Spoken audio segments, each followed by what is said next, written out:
Hoje nós vamos reiniciarmos o capítulo 18 do Evangelho segundo o Espiritismo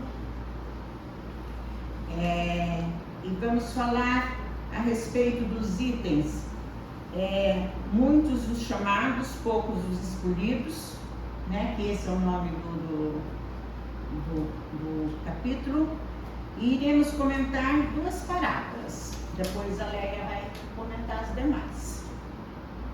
A parábola dos festinhos das bodas e a porta estreita.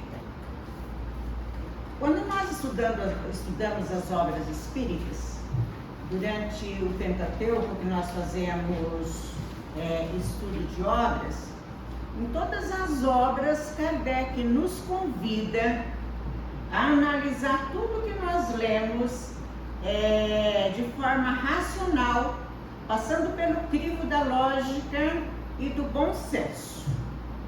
Lá na introdução do Evangelho segundo o Espiritismo, tem pessoas que passam logo para o primeiro capítulo, e na introdução do Evangelho, é ali que está explicado de que forma que nós devemos estudar. Se nós não estudamos a introdução, nós não vamos compreender o Evangelho. Jesus falava por parábolas, para contar histórias. Era o método que ele usava para falar com aquele povo. Parábola, como todos vocês já devem saber, não é um fato, né? Parábola na realidade, é alegoria, é simbologia, forma fictícia de contar uma história, certo? Jesus, falando ainda em parábolas, disse: o reino dos céus é semelhante a um rei que, querendo fazer uma festa para o casamento do seu filho, enviou seus servidores para que chamassem os convidados para as bodas. Mas eles se recusaram a vir.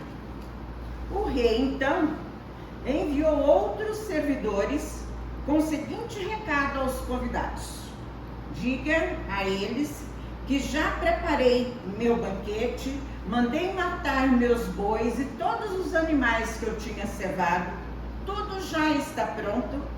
Diga a eles que venham para as festividades. Porém, os convidados desprezaram novamente o convite e, após ter insultado seus servidores, ainda o mataram. O rei, após ficar sabendo do que aconteceu, ficou muito furioso e enviou seus soldados, matando os assassinos e queimando as cidades. Então o rei disse: vão pelas encruzilhadas, pelas ruas, e convida todos aqueles que vocês encontrarem. E os servidores do rei foram às ruas e convidaram todas as pessoas que encontraram. E aí a sala do banquete ficou repleta. O rei, entrando então, percebeu que tinha um convidado que não estava vestindo a túnica nupcial. O rei então disse: meu amigo, como entrou aqui sem ter a roupa nupcial? E o homem permaneceu em silêncio. Então o rei disse aos seus servidores: assim, lancem esse homem nas trevas exteriores, onde haverá pranto e ranger de dentes, pois muitos são os chamados e poucos os escolhidos. Que na realidade não são os escolhidos, na realidade são os capacitados. Essa parábola é narrada por Mateus no capítulo 22, versículo de 1 a 14, em torno de 40 a 60 anos depois de Cristo. Numa época em que a maioria daquele povo seguia ainda o Velho Testamento e que pregava um Deus perverso, vingativo, ciumento, invejoso. E este Deus possuía todas as imperfeições humanas, onde admitia o sacrifício de animais e há relatos de sacrifício humano. No Velho Testamento, vocês podem procurar em Moisés, em Isaías, Jeremias, que vocês vão encontrar versículos e capítulos que descrevem que as pessoas faziam oferendas de sangue a Deus, não ao nosso Deus, ao Deus que se acreditava, não o Deus do universo. E também nós precisamos compreender que, além de ser uma parábola, provavelmente ouvida de Jesus, essa parábola foi escrita entre 40 e 60 anos depois. Quer dizer, provavelmente mais de 40 anos quando eles ouviram isso. E claro que essa interpretação descrita, narrada por Mateus, provavelmente não foi exatamente essas palavras que Jesus falou. Jesus era manso? Era? Não é. Jesus é manso e pacífico. Essas palavras não cabem na boca de Jesus e muito menos de Deus, certo? Outra coisa que é importante a gente também procurar saber para nós compreendermos por que ainda, quer dizer, se fala, passa os ensinamentos de Jesus através de parábolas, que na realidade Marcos, que foi o primeiro a escrever o Evangelho, ele não foi discípulo de Jesus. Ele foi discípulo de Pedro. Lucas, que também é um dos evangelistas que escreveram a respeito, não conheceu Jesus. Mateus é o cobrador de impostos que estava parado numa taberna e Jesus passou e o convidou. E ele se tornou discípulo de Jesus. Mas tanto o evangelho de Lucas como de Mateus foi copiado do evangelho de Marcos. Então, quando a gente para analisar todas essas questões, a gente analisa o seguinte, que cada vez que conta, aumenta um pouco. E é passado dentro da compreensão daquele que escreveu. Provavelmente nós estamos aqui hoje presente, e eu estou aqui falando a respeito disso, e cada um de vocês vai sair daqui com um entendimento diferente do outro, que é super normal isso. Então, por isso, a gente se admira quando ouve Jesus falar dessa forma, descrever Deus, porque o rei, Jesus se refere a Deus, né? Descrever Deus dessa forma, mas é exatamente porque nós não paramos para analisar para que povo que estava sendo dito isso, né? Então, e infelizmente, ainda nos dias de hoje, vocês podem pesquisar, o Afeganistão, por exemplo, eu não sei falar o nome direito não, minha língua enrola, não sei se saiu direito não, mas vocês me entenderam. Ainda nos dias de hoje, marido, irmão, pai e a sogra tem o direito de bater na mulher e às vezes matá-la, com a permissão da religião e é legal pela lei do país. Agora, se essa história de sogra pega, eu vou falar. Não é verdade? Então, para aquele povo, não adiantava Jesus falar, mesmo que ele não tenha usado essas palavras que está escrito na parábola, de um Deus amoroso, misericordioso e justo. Porque aquelas pessoas não iam conseguir entender. Então, para quem era normal, natural, sacrificar animais e até humanos, um Deus invejoso, ciumento, parcial, estava tudo certo. Estava tudo dentro dos conformes, como a gente costuma dizer, né? Os convidados que Jesus se refere, que os convidados eram exatamente nós, vamos dizer assim, nós.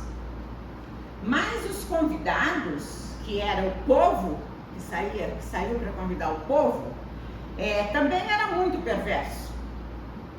Porque além de não aceitar o convite, ainda matava os mensageiros.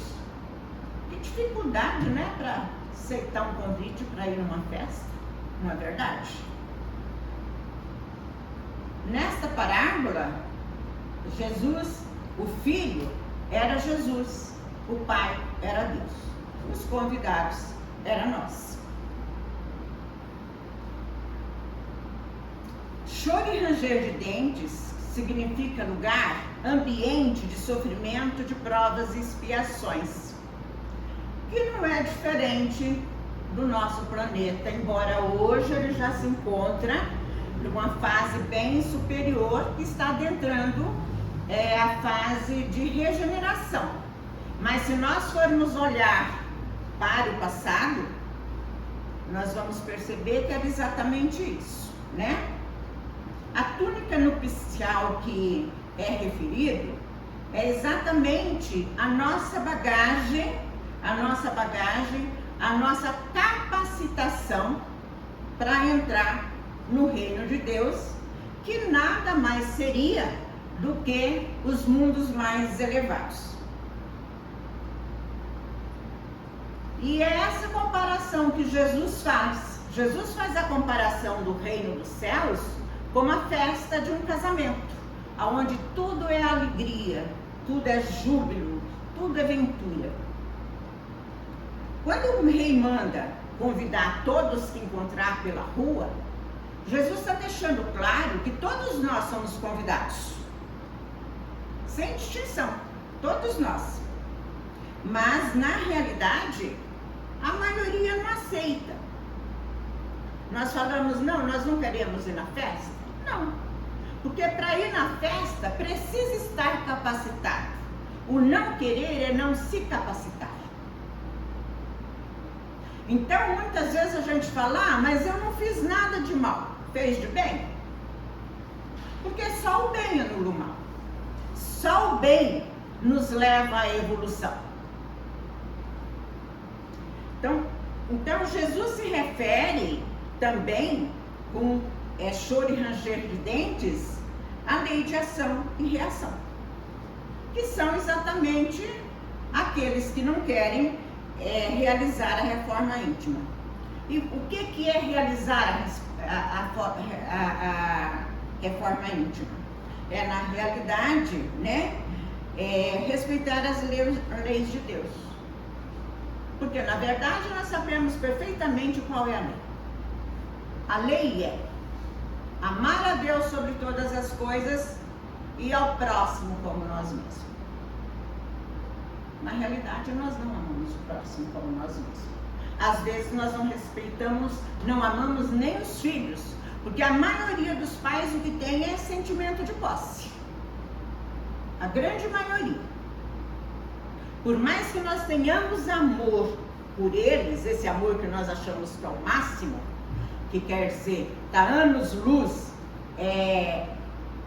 de distância do amor de Jesus,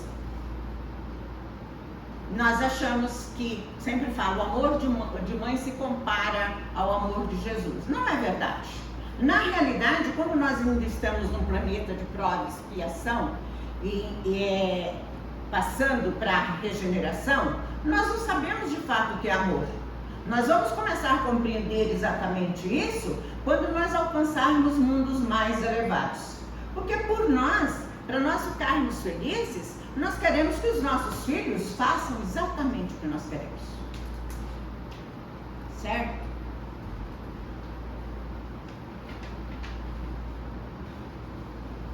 Aqueles que não cumprem com as leis que não trabalha para a sua reforma íntima, a nossa reforma íntima não é nos tornarmos perfeitos, porque no planeta em que nós vivemos, nós não vamos conseguir isso, certo? É nos esforçarmos para nos tornarmos melhores a cada dia.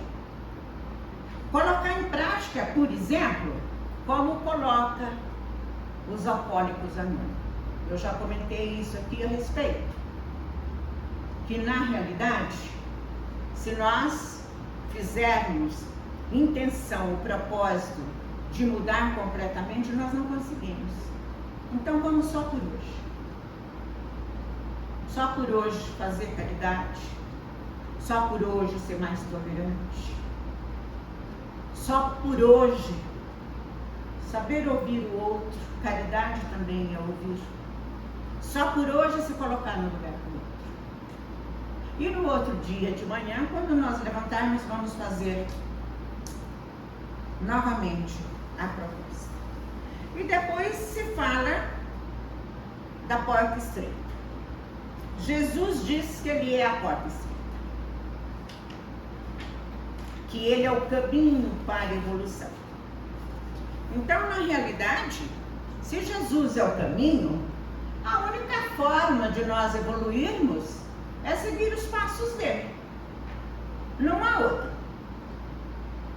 Ele diz que a porta larga é a porta da perdição.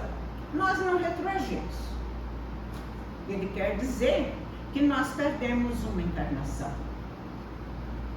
E se nós buscarmos apenas a porta estreita, nós vamos retornar para o mundo espiritual da mesma forma que aqui chegamos, sem evolução. E antes de virmos a este mundo, quando ainda no mundo espiritual, com a consciência dos erros cometidos nas encarnações anteriores, nós pedimos aos espíritos responsáveis pela programação todo o sofrimento que nós achamos que damos conta. Pedimos a deficiência física, pedimos impossibilidades 1000, pedimos trabalhos pesados, responsabilidades grandes, e os espíritos só dão para nós aquilo que eles sabem que nós vamos conseguir sairmos daqui vitoriosos. Eles não dão todos que nós pedimos. No mundo espiritual, nós reconhecemos a necessidade do sofrimento que nos purifica. Ansiamos pelo sacrifício que redime. Exaltamos os obstáculos que ensinam. Mas quando aqui chegamos, esquecemos de tudo isso e procuramos a porta larga, que é aquela que nos dá prazeres, que são a porta dos vícios, tanto os vícios morais como os vícios físicos. E achamos tão difícil abandonar tudo isso. Mas nós já temos conhecimento. E Jesus diz: a quem muito foi dado, muito será cobrado. Então todos nós estamos sujeitos a fracassar. Mas então vamos tomar por hábito pedir socorro aos bons espíritos, para que nos dê força, para que nos dê coragem, para fortalecer a nossa fé, para que nós possamos sair daqui vencedores. Vamos analisar tudo isso. Uma boa tarde.